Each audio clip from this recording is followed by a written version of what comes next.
I knew nothing about JRPG music, and it's a huge genre. Even if I feel like I'm barely even scratching the surface here, I want to take you on this journey with me, unfiltered, with some wins and lots of fails. It will start with a little bit of research and lots of listening. First thing, I'm not gonna bore myself to death, just staying at home listening all day.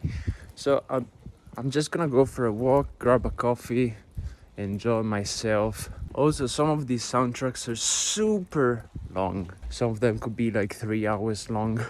So I'm just gonna allow myself, obviously, to skip over a few tracks. A lot of this music can kind of blend with each other. A lot of the battle music starts to sound all the same after a while. So I'm just gonna allow myself to skip over a few tracks, and I'm gonna mark the ones that I like the most so that I can come back to them later, transcribe them, or I don't know, just listen back to them again. Alright, got myself a coffee. I think I'm ready to start listening. I have a couple of hours and then I'm gonna have to head back home, have some things to do in the afternoon, but I could put some music in the background and, you know, just get back into it. Hopefully it's not going to start raining, which is quite an ambitious wish considering I'm in London and it always rains.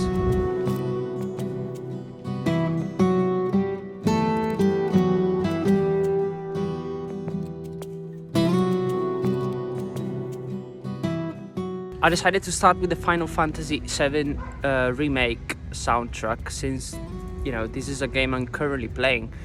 And it's an incredible album. It's got a little bit of everything from jazz to incredible battle music to super lush, you know, nice. Oh, look, there's a dog. Oh, hi. Look at that. So I was saying, Jesus Christ, got distracted.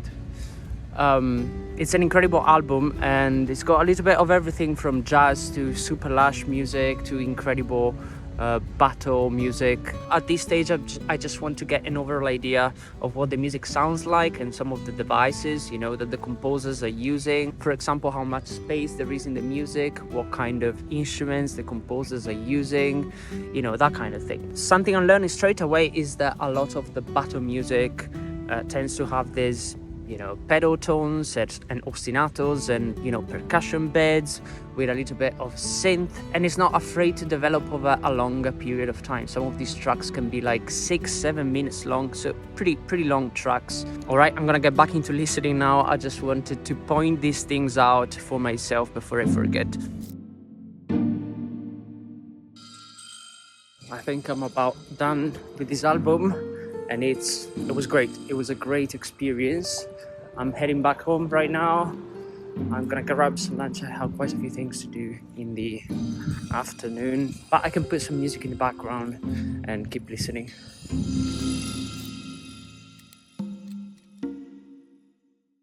Here's what I learned from just a couple of hours of listening. Overall, very intense, lots and lots of battle music, a little bit of a Frankenstein too, lots of styles. From orchestral to hybrid, jazz, rock, drum and bass, you name it, it's got it. The soundtrack also makes excellent use of the leitmotif with, you know, the classic Nobuo Uematsu themes, often making a return, you know, with different arrangements and styles depending on what happens on the game. My favorite track out of all of them was probably Let the Battles Begin, which is also often played whenever you trigger a battle in game. I liked it so much, in fact, that you see me trying to replicate it later on. But let's continue listening. I'm just about done listening to Dragon Quest IX, which was great, but it's not really my kind of thing. I respect it, of course, yeah, but I don't know, it felt much more classical in nature. I found an official re-release recorded with the Tokyo Metropolitan Orchestra. As great as the original soundtrack may sound, you know, with the classic DS sounds, I'm not like massively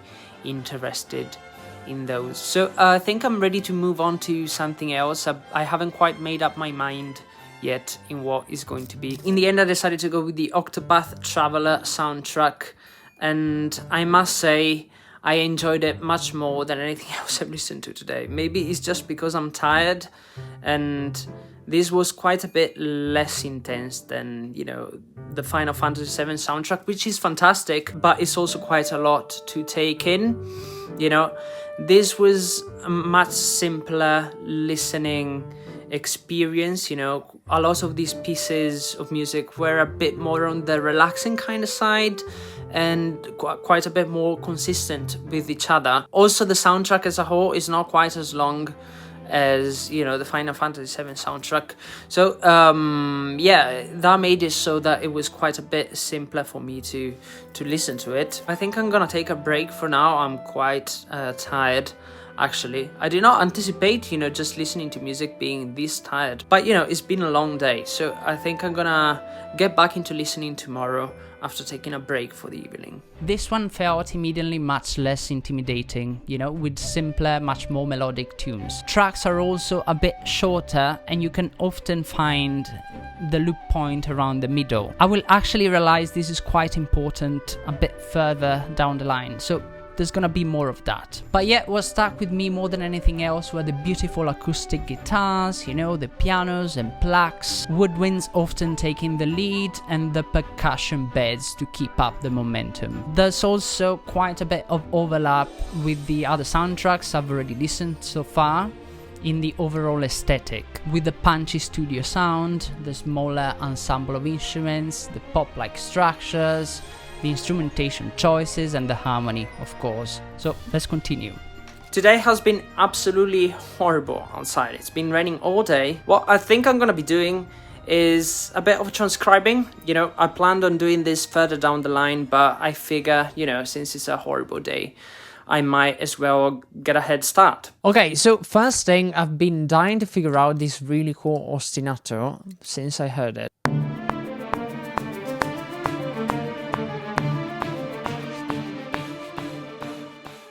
Yeah, and then he's gonna keep going over and over.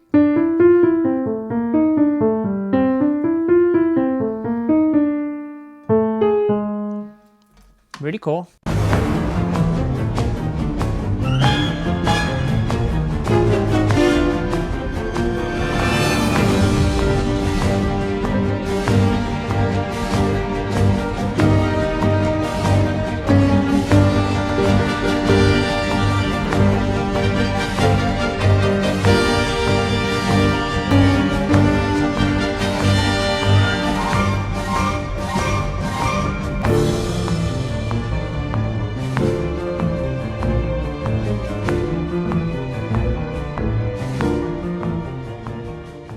That's it. I'm not as interested in the rest of the piece because it's basically the same thing kind of repeating. So I think I'm just gonna fade these out and then just have a listen to what we have done.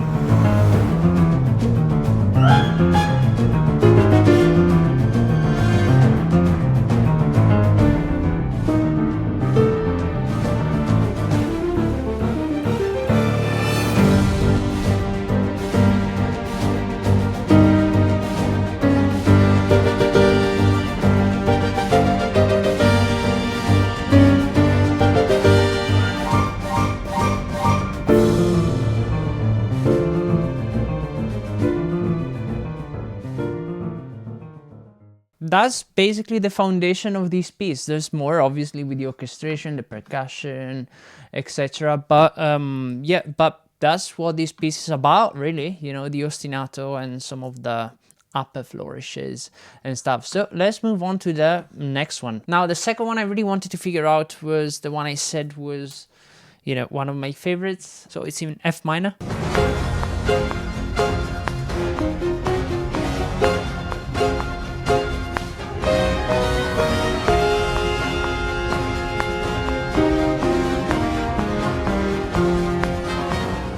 This is immediately harder than the previous one. There's much more going on, you know, because it's like a hybrid kind of thing. It's a hyped kind of sound, so it's harder to distinguish some of the parts.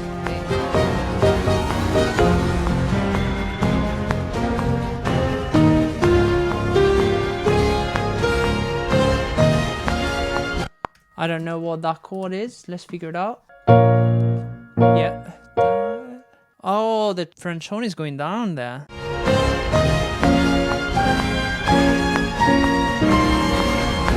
All right, I'm gonna take a quick break. I have a couple of things I need to sort out, and then I'll come back to this later, hopefully soon. Obviously, this whole process took me longer than what you just saw. Yeah, that was just the magic of editing. But if you want to watch the full uncut behind the scenes or get the MIDI files, you know, the logic files as well, you can do that on my Patreon. There's more than 10 hours of raw, unedited content for those who like to see all the blunders, you know, the long pauses, and whatever didn't make the cut for the sake of brevity. So let's fast forward about an hour or so.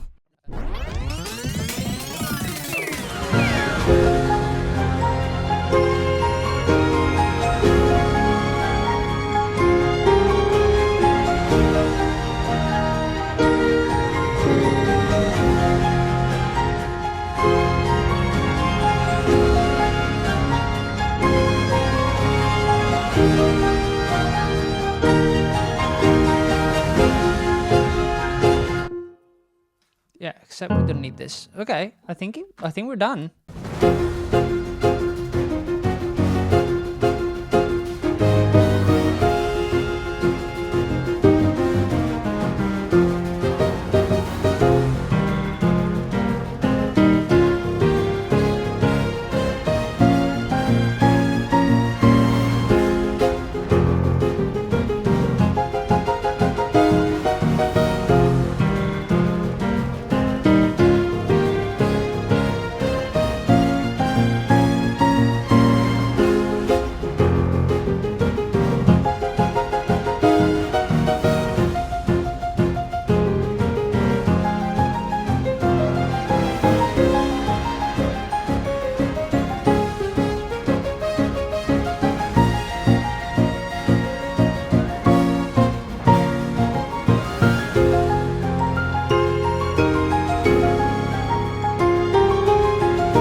Sounds great, I think. I wish I'd written this though. Like, that's the thing. When you're transcribing something way cooler than you'll ever be able to write, kind of leaves you wishing you wrote that. Something else I thought we could do. This is something I loved listening to the other day. And it's a pretty simple piece of music from the Octopath Traveler soundtrack. And I think we could transcribe it in full. It's just only a handful of instruments. It should be quite simple to do, hopefully. Cinematic studio strings. And that should go together with piano.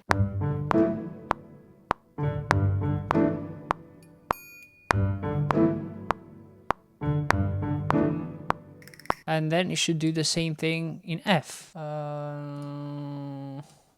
Untuned metals. If it sounds terrible, I can add a real triangle. I have it. Let me just give me a second. Yeah, I do have it right here. I never used it before. Maybe it's gonna record terribly. There you go. How do you play this thing?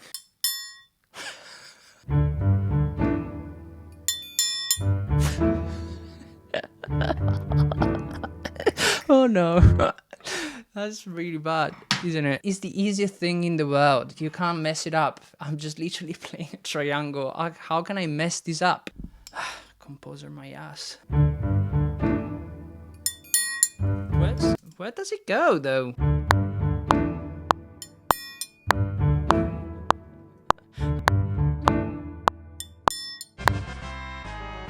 Fine. Alright, what's next?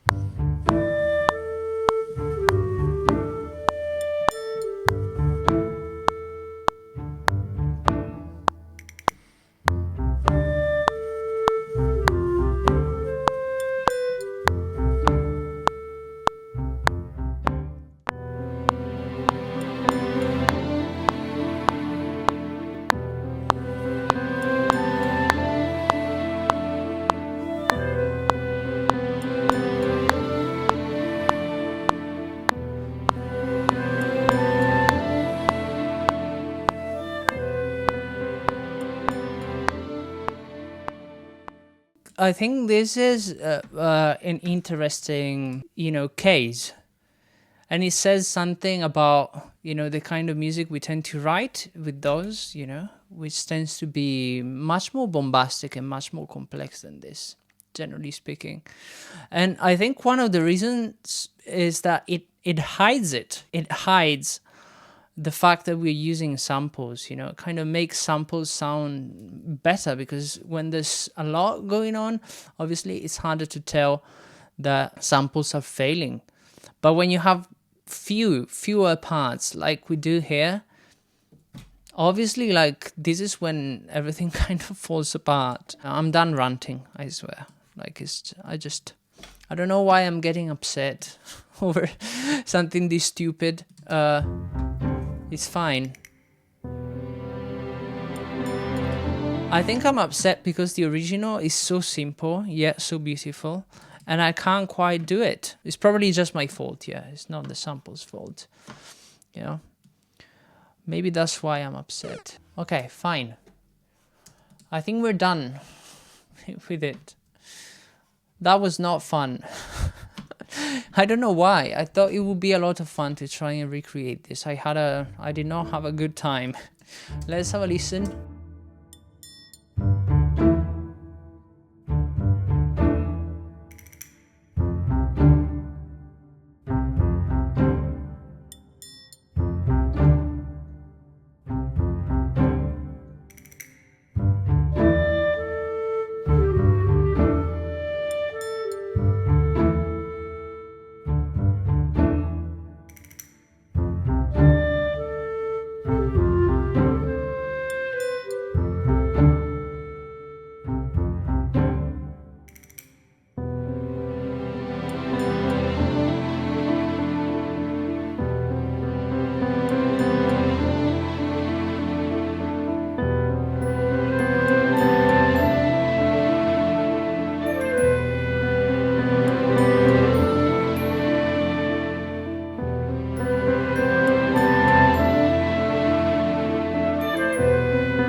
I don't know, maybe it's not that bad. Maybe it's not too bad here. It's a beautiful piece of music though. I hope everybody agrees. Not much, to be honest, aside from figuring out some really cool parts and, confirming a few of the devices I spotted when I was initially listening. But enough of transcribing now, let's get back into listening again. I'm gonna be completely honest with you. I've been putting off, getting back into listening for the past couple of days. Some of the soundtracks can be quite long and, quite intimidating to get into. So, I've been procrastinating a bit. It's not really procrastinating because I edited the footage that you've just seen. But, there's that. So, it just felt a little bit disingenuous for me to not mention it, and pretend that everything is always fun when it's not. Sometimes you embark on a big project like this one and it's easy to lose focus when you start having some difficulties. But it's all good. I made a post the other day. You gave me a few suggestions. So what I basically ended up doing was compiling a playlist with some of the more popular tracks. At some point though, I'm gonna have to tackle some of the releases that are not available on Spotify. I don't quite understand why, but it seems like many of the Nintendo titles are just not available. I don't know, I'm assuming Nintendo wants you to listen to the music from the game itself.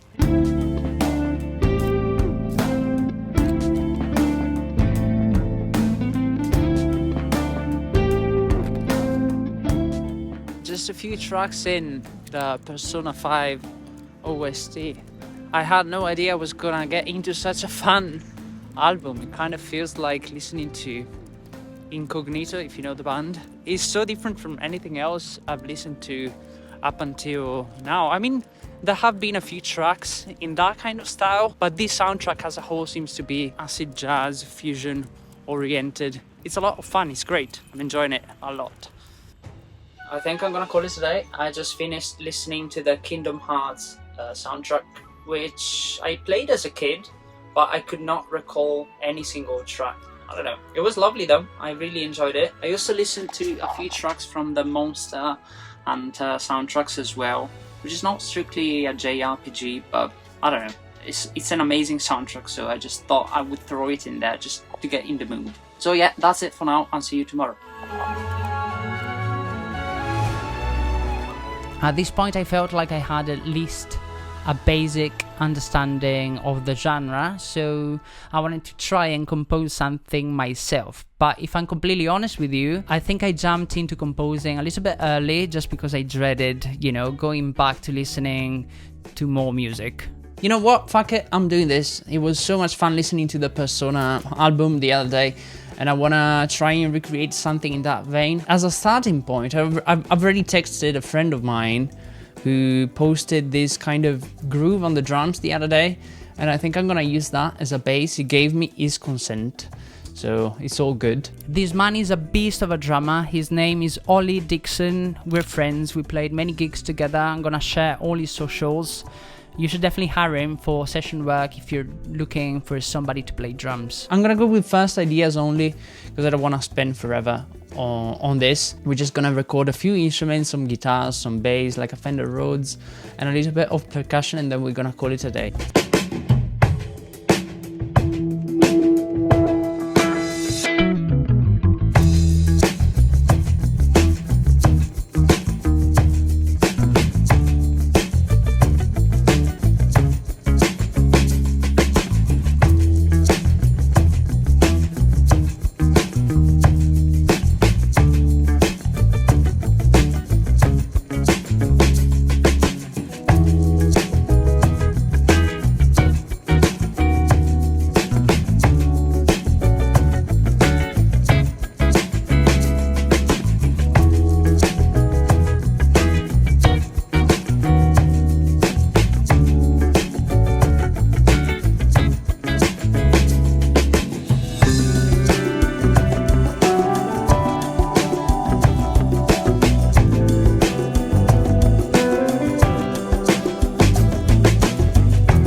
Unfortunately, I was a little bit busy over the past couple of days, but that gave me a bit of time to think.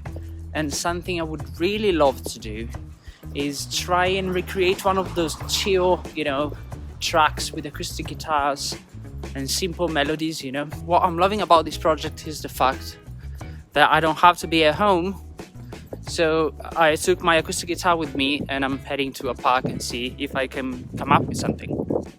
So I've been messing around on my guitar for the past 30 minutes or so, and I came up with something that I think is pretty cool. It's not perfect, I'm still gonna have to practice it a bit just to make it nice and tight, but here's what it is.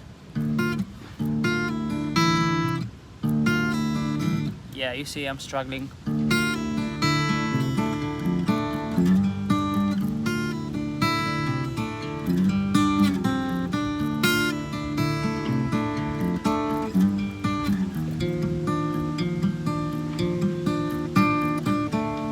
So that's gonna be the A section, and for the B we're gonna do something simple, probably going to A minor.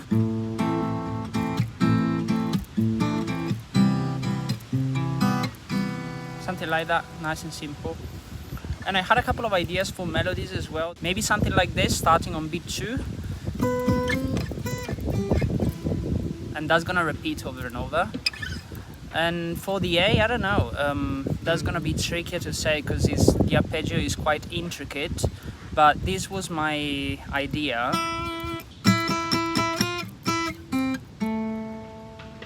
And what I'm thinking is maybe guitar and cello double, with cello in the higher octave and guitar in the lower octave, something like that. I really like it. I practiced it a bit. I want to record it now that it's fresh in my mind. I think it's gonna be a tricky one, to get a clean take. It's not super easy to play. Honestly, it doesn't feel very JRPG either, but I don't know, I like it, so let's give it a go.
Alright, so I just came back to this a couple of days after, yeah, it doesn't feel very JRPG. Like, it doesn't feel JRPG at all. I'm gonna leave it in because I still like it. I think it's a pretty cool piece of music, but yeah, I'd consider this a fail.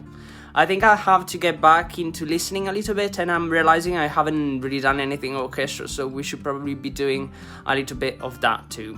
When I composed this, I had a specific piece in mind. I'll play a bit of that in the background right now. I think they have a similar vibe, but mine is just too busy, first of all, and it's also a little bit too bluesy, you know, it feels too American. So at this point I felt a bit bad, and basically I went back into listening again. And after about 2-3 hours of listening, I jumped back into composing again because I couldn't help myself. I don't know if I'm ripping something off. I've listened to so much music over the past weeks that I really don't know. I can't tell. There are a couple of sections that are inspired, obviously, but yeah, I don't know if this is truly original. Maybe I'm ripping off a melody, a famous melody or something. But yeah, I'm gonna play the piano track for you, and then we can have a look at the orchestration.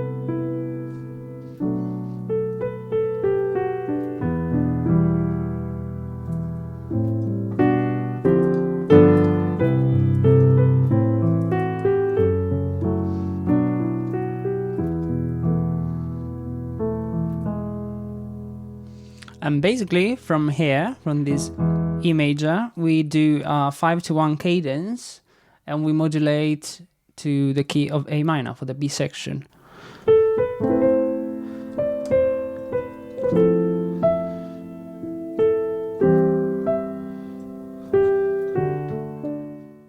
And once again we repeat the same thing, but we modulate back to E minor.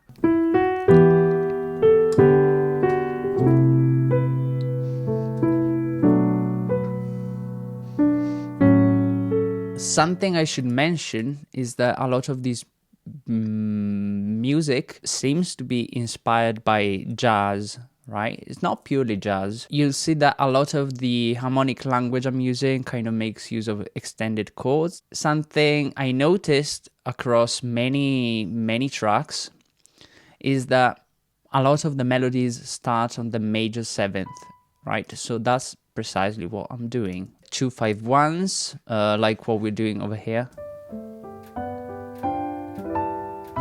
And a lot of these melodies as well seem to have stepwise kind of motion. I tend to write in my own music more intervallic melodies. For this piece, you see that I'm mostly doing kind of melodies in a scalar kind of fashion. I mean, there are so many exceptions, of course, yeah. But I think this kind of progression I'm doing over here is kind of a version of what you'll hear in a lot of anime and, you know, kind of JRPG music. Frankly, I don't quite know how to edit this part of the video because orchestrating took me about 5 hours. So what I think we can do is show you my initial plan and then compare it to what I'll end up doing eventually. And in terms of what I thought we could do with this piece, it has a pretty clear structure, right? And it's kind of repetitive as well. What happens over here, you see that it kind of cuts off abruptly, but this is made so that it can kind of loop seamlessly back into what we had before, which is important for video game music. At the beginning, we're gonna just have the piano. When we repeat the A, we're gonna bring in a little bit of woodwinds for the melody. A lot of this music has piano or guitar with a woodwind melody. Maybe just keep the strings in the background, playing some pads essentially for the accompaniment.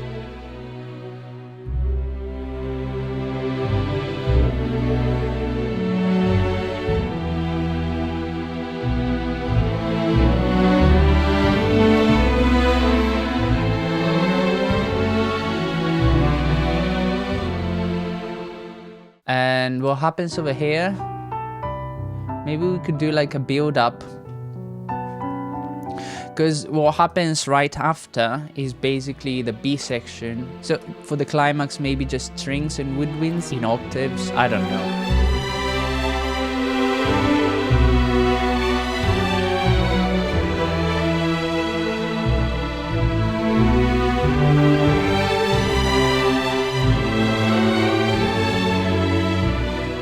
and then come right back down for the B.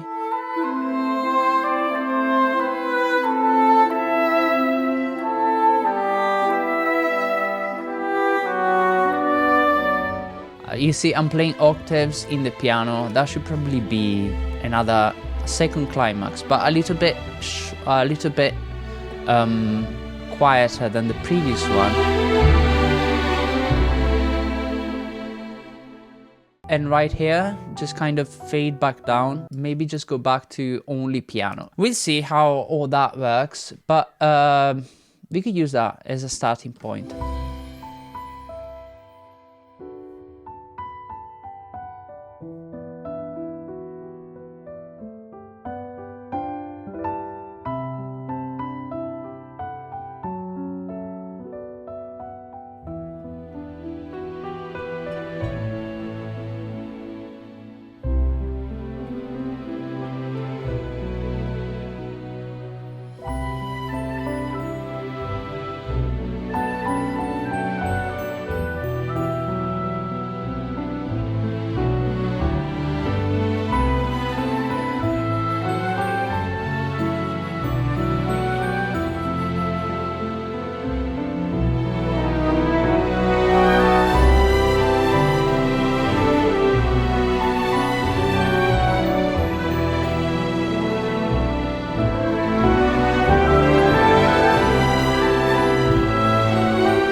Now, I mentioned I wanted to make this piece loop seamlessly. It's super important, and at this stage I realized that I didn't really know how to do it. So I basically hit up my good friend Claude Ruelle. He's a phenomenal composer, much more skilled than myself, and he's got a lot of experience writing music for games. You should definitely subscribe to him. I'm gonna share his socials as well.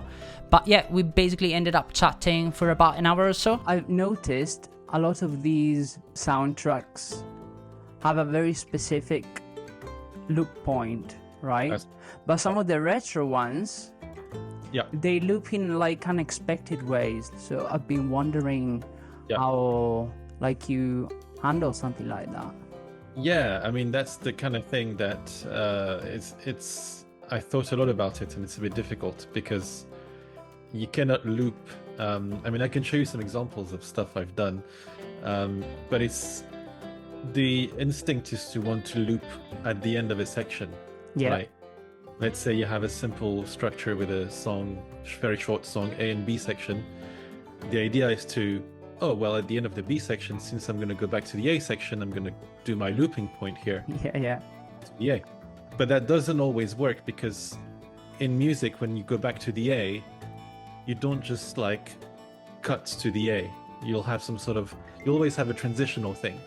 You always have like a cymbal swell or a drum fill or a combination of like whatever. I try to find a looping point which is in sort of in the middle of a section, where there's nothing weird or there's no transitional moment. Okay. It's the idea. So, can I show you something? And then you can tell me if I'm doing this completely wrong. Here it is, like I imported the audio back in the project, duplicate this, cut the first two bars, which I don't need, do something like that. Right, that's one way to do it, but yeah, okay. I think I know what you're gonna do. Okay, let's see.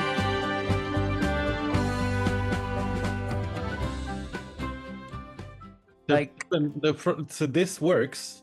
The problem with this is that how are you gonna create out of this a file that's like a single audio file that they can loop? I don't know. It's basically it requires a sort of crossfade every time. In game audio, they will, you will use different kinds of software, like middleware, for example, Fmod or Wise or that those kind of software that allows for like audio integration.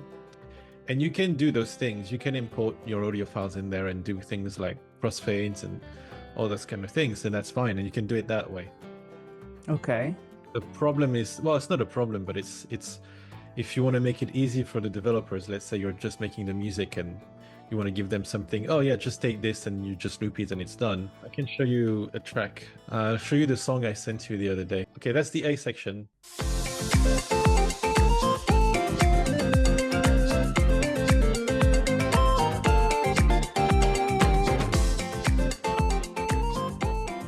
And I have 8 bars of intro. For that specific songs, the 8 bars of intro, I never reuse them in the arrangement. Here, I have a thing where I go to a breakdown, which kind of sounds like the intro, but then I had this C section, which sounds like this.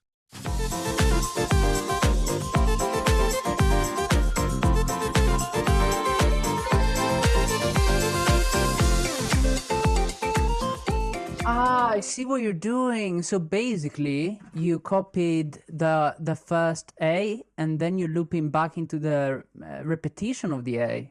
That's really smart. Because in the arrangement, I have like this, for example, if you take like, like I have transition stuff. Like, for example, I have this little lead.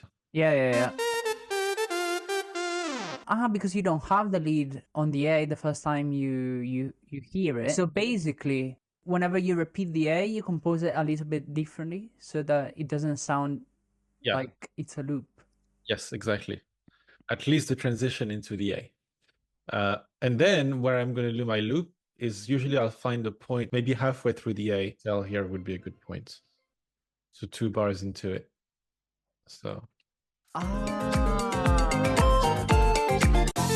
No way.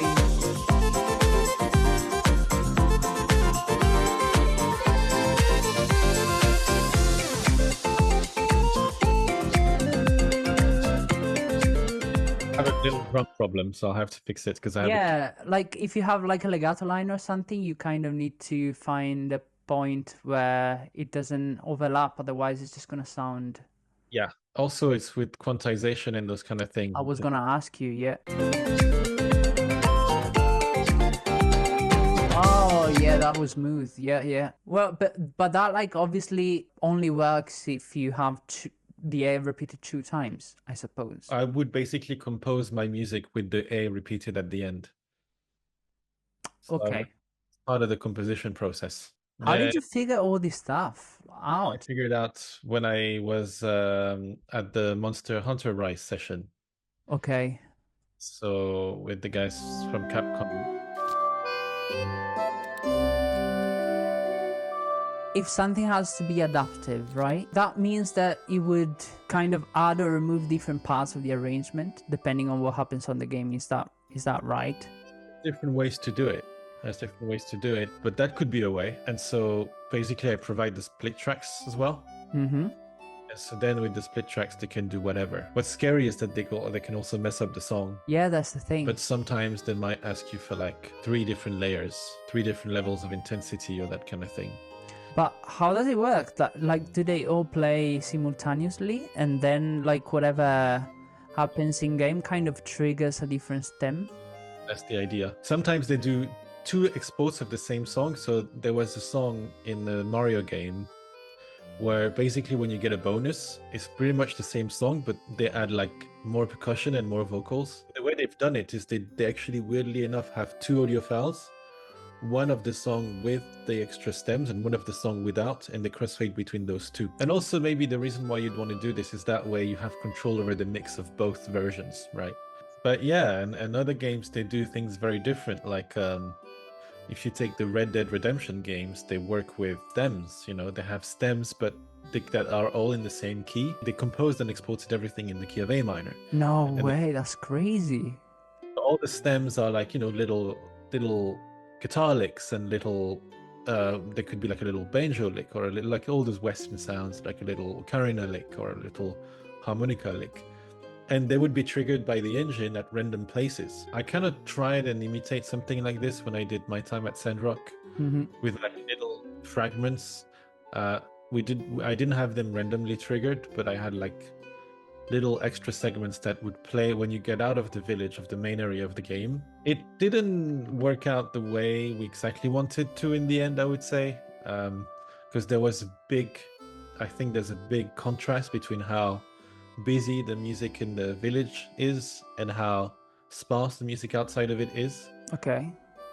But it still gave a result that's interesting. First of all, there's a thing that we've done, which is every time an instrument has a solo, we recorded 3 takes of each solo section so that the game engine could switch between those different solos, and it could make the music feel a little bit less repetitive. So here, for example, there's a violin solo.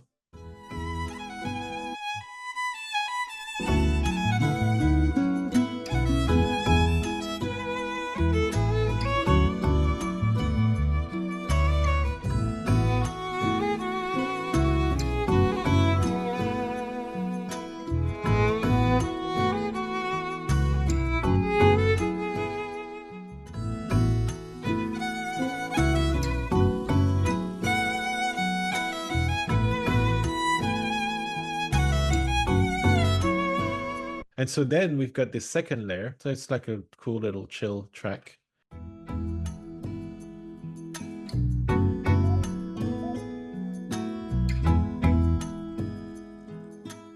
What I've done is that we actually separated the music into 2 layers. This stack has what plays when you're out of the village, and then you're only going to hear what was there, which you could barely hear in the mix, which were like little phrases. I see.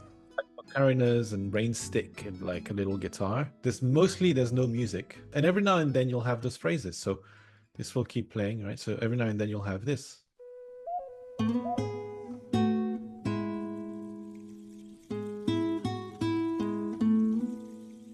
If you approach the village while this phrase is playing,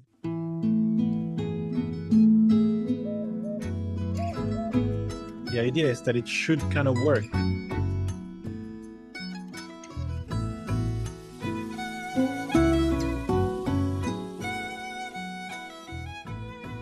I mean, this has been great. I don't want to take up too much of your time. I know it's a Sunday as well, but this has been fantastic. Yeah, great chats.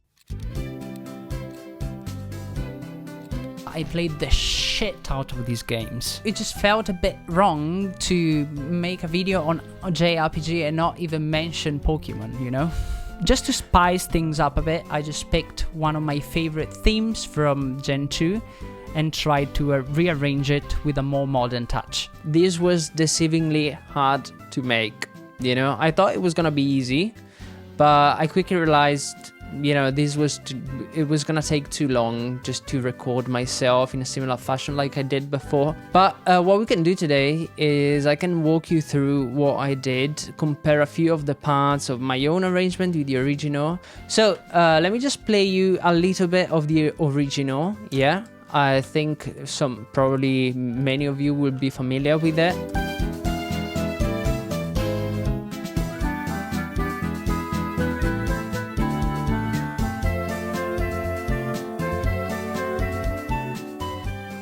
The very first decision I had to make was whether I was gonna use some drums. Originally, I did not plan of doing that, but then I figured if I wasn't gonna do that, I would probably orchestrate it the same way I would, you know, or at least in a similar way I would if I wasn't gonna make like an RPG kind of thing. So I kind of took some inspiration from this loosely, but I rearranged the B section entirely, you know, the drums entirely.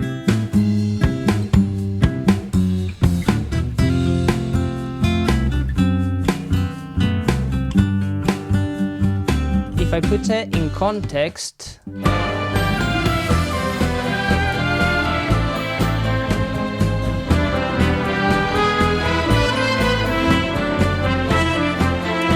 you'll see that the rhythm section does a lot. Here's just the orchestra without anything else.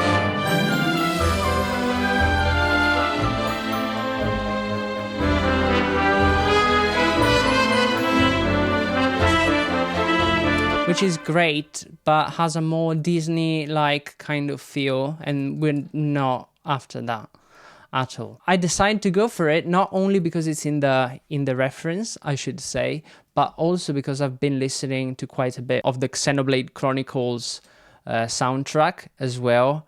And yeah, a lot of tracks have percussion and drums.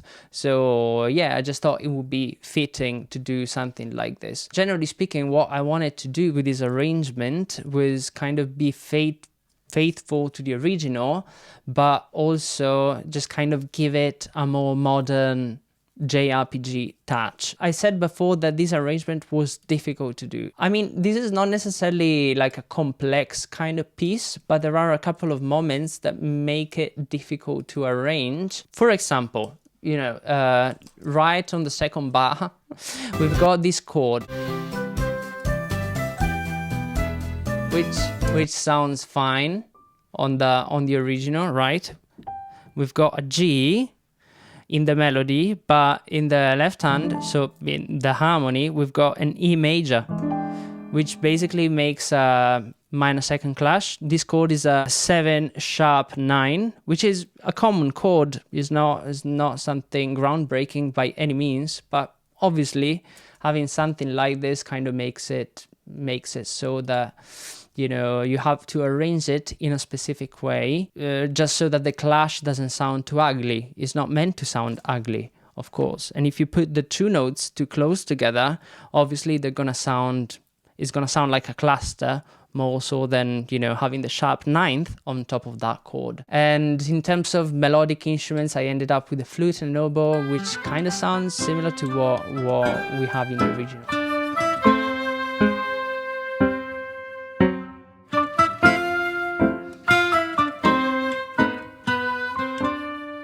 The answer phrase to the main melody was in the bass, you know, in the original as well, so I did that here.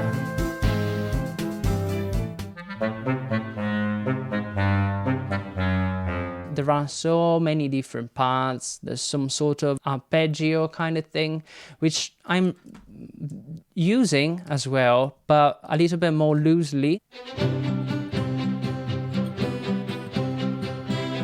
So as you can hear, you know, the guitar, you know, the top note of the arpeggio kind of hits the same notes that we have in the strings for clarity.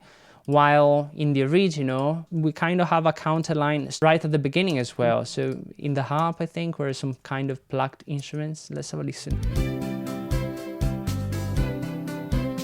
Right, this kind of thing. Which I do not have in my arrangement, and it's an intentional choice. I took it out just for clarity's sake. And there's a lot of little moments like this throughout, pretty much. Like for example, in the repetition of the A, we've got some sort of organ kind of sneaking in.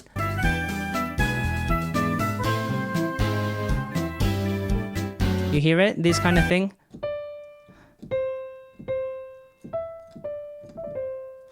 Which I did try in my arrangement, but I should probably mention that I tried it across a bunch of different instruments to try and make it work. Here it is in context with the rest of the track.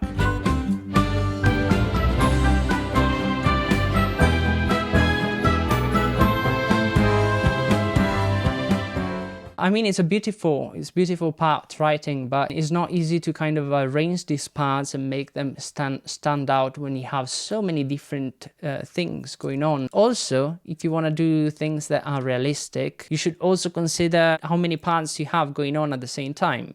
For example, I just said that the strings are now playing this.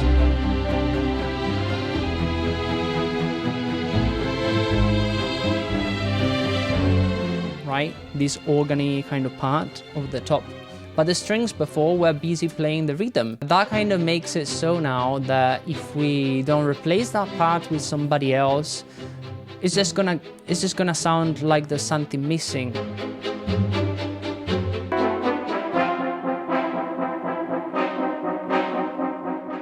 Yeah, like I don't think they're necessarily concerned about, you know, making the orchestration realistic. And, you know, this is always my goal when I'm making an arrangement. So there's that. The B section was not necessarily difficult to do. There are a couple of things that I struggle with. For example, this arpeggio.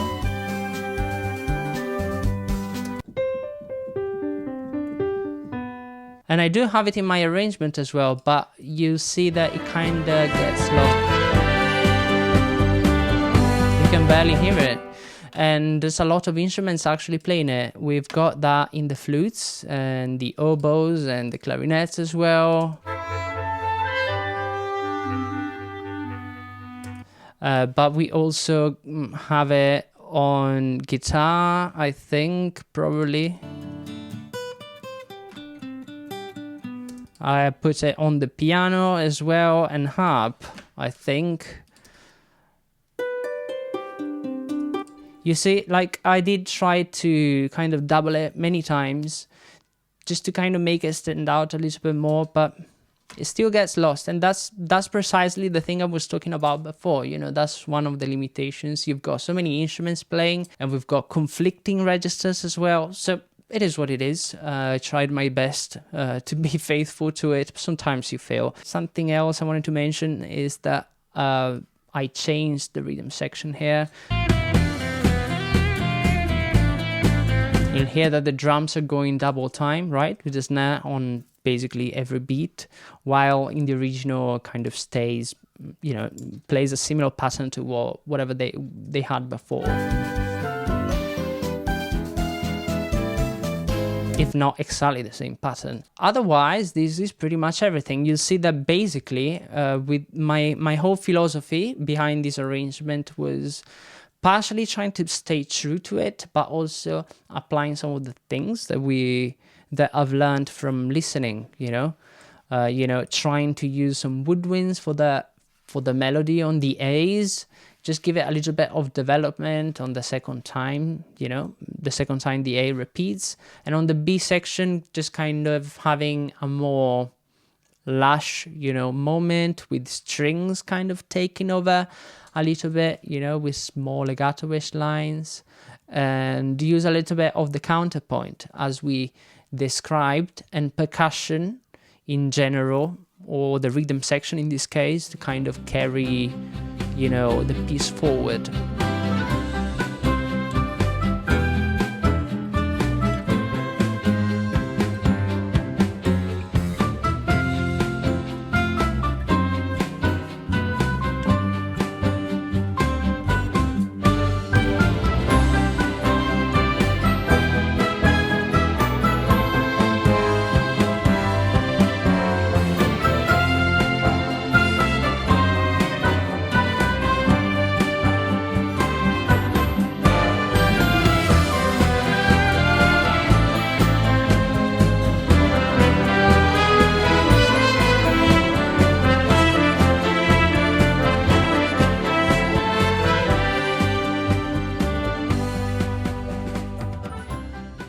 Also, something else I want to add before we move on is I originally started as a reference with a Gen 2 game, yeah?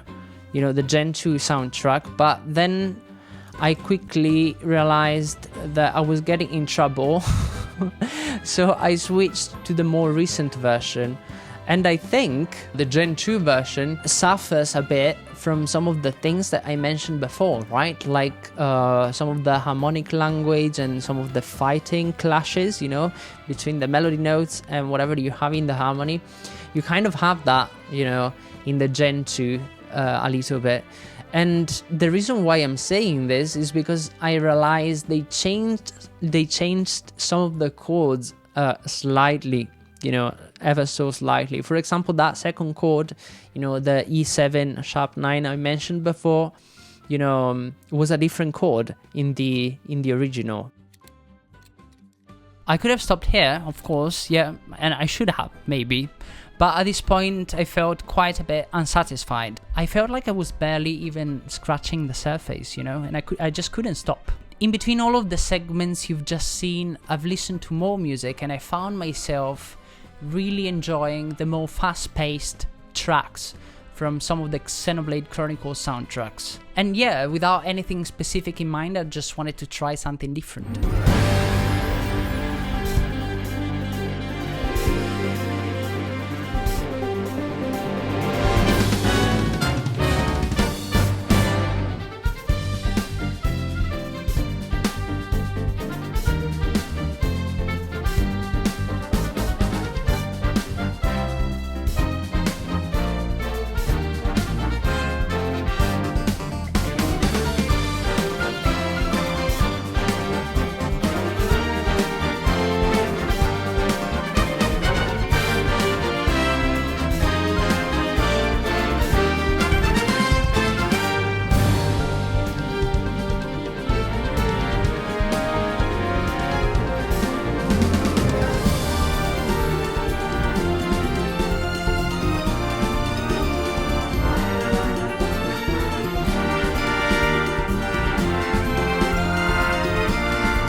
Basically, this piece was about drilling what I learned over the past month and trying to apply it to a different genre of music, something a little bit more fast-paced.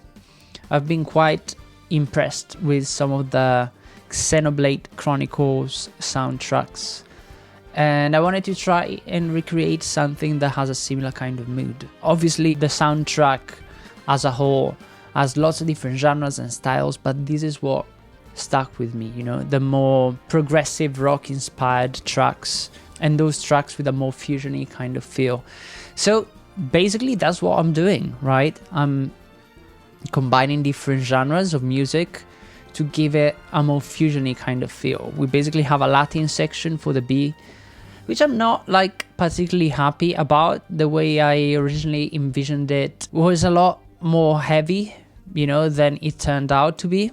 And I don't particularly like it now. There are a couple of issues as well with some of the counterparts. You'll see that there's some overlap with some of the previous orchestrations as well, because obviously it's part of the same universe. Let's start with the B section. So basically what I'm doing here is a version of the Royal Road progression, which is basically like a common progression in JRPG and anime music. It doesn't feel this way in my own piece because it has a more Latin feel, but I also introduced a couple of passing chords. So what we've got over here is basically E flat, F, B flat, D, 7 sharp 9 and G minor in the key of B flat major. So this progression is basically a 4, 5, 1, 3, 6.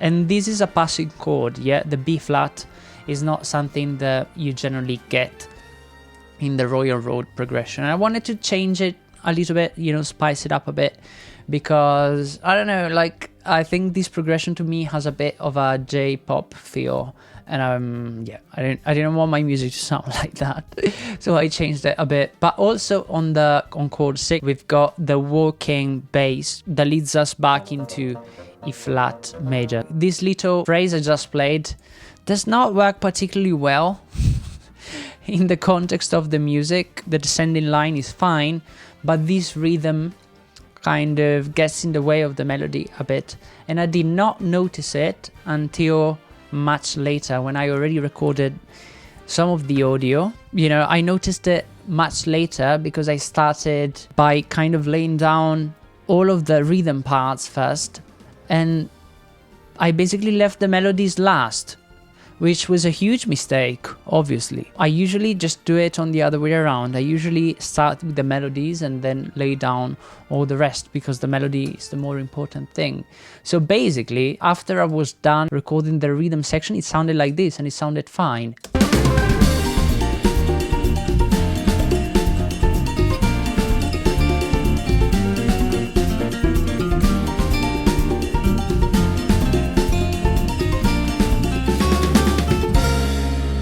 I mean, you can ignore the acoustic guitar melody, which I did record later, actually, to kind of make the main melody stand out a bit more. But yeah, like you see that this sounds fine, of course. These parts are very standard, right? We've got like a Mozambique drum beat, or at least I believe that's how it's called.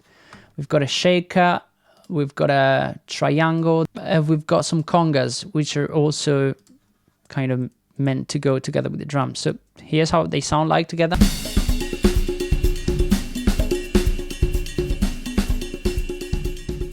Honestly, I think this is a bit too authentically Latin, you know? A lot of this music, you know, JRPG, weirdly enough, I feel like it has a Latin feel, but this is too, like, to the book. Like, I should have played around with it a bit more. I thought I would record some electric guitars just to kind of make it a little bit heavier.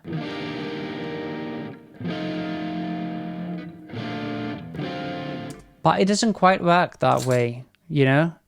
I think all these elements are overpowering, you know? Whatever else we've got going on in the arrangement. So yeah, it sounds too Latin, essentially. We've got the montuno on the piano as well. Samba, you know? We've got this pattern on bass. We've got this on the acoustic guitar as well. You know, there was no way this wouldn't sound Latin. Like, I do not know what I was thinking at the time of kind of laying down this rhythm section, but it is what it is, you know, you can't win all your battles. Basically, what I did with the orchestra was kind of laying sustains on top of it. So here's what I ended up doing.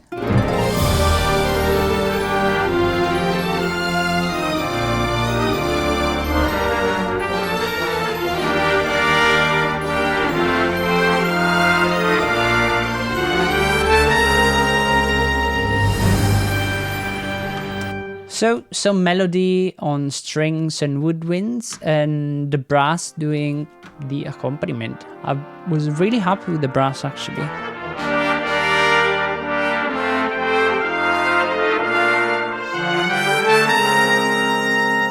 I think actually they both sound nice on their own, but after a few days of not hearing the piece, kind of feels a bit detached. So there's that. But I was quite happy with the A. You see that the orchestra stuff, you know, is not quite as important as the rhythm. If I mute it,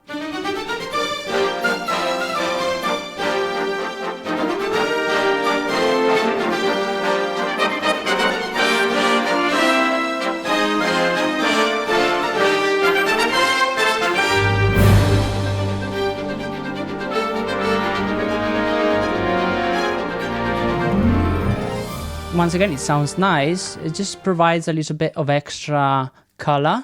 And I think as I isolate the rhythm section, you see that the orchestra lightens the mood quite a bit. The rhythm track by itself kind of makes it, I don't know, kind of sounds more like My Sharona, you know?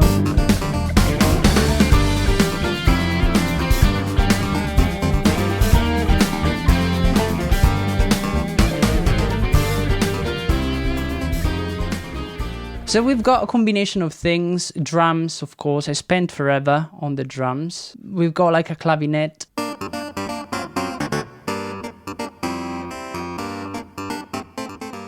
Distorted electric guitars that should go together with the bass. A bit of piano playing the melody in octaves.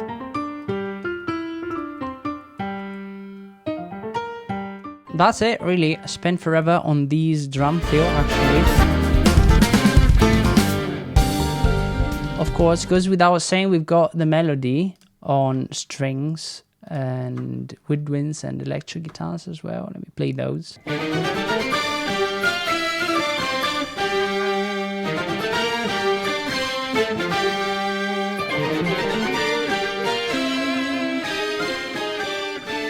Oftentimes music that has these sort of arrangements, you know, with the orchestra and the stabs and, you know, the guitars and the drums and everything, kind of tends to have a more big band sort of feel, even if some of these elements can be from a different world. And then for the introduction, I think it's quite self-explanatory. The beginning had more of a rock feel.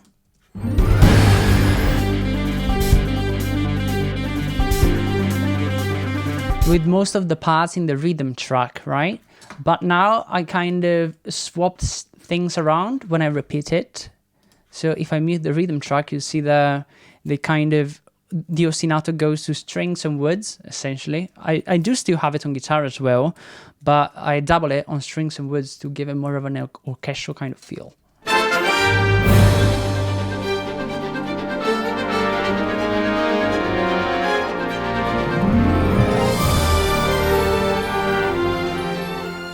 This is also because it transitions very nicely into the B section, going from all of the, you know, ticklish rhythm stuff that we've got in the A. We go into a more, I don't know, like something in between for the bridge. And then for the B, like the orchestra literally doesn't have any rhythm, it's just sustains. But yeah, that's pretty much it, really.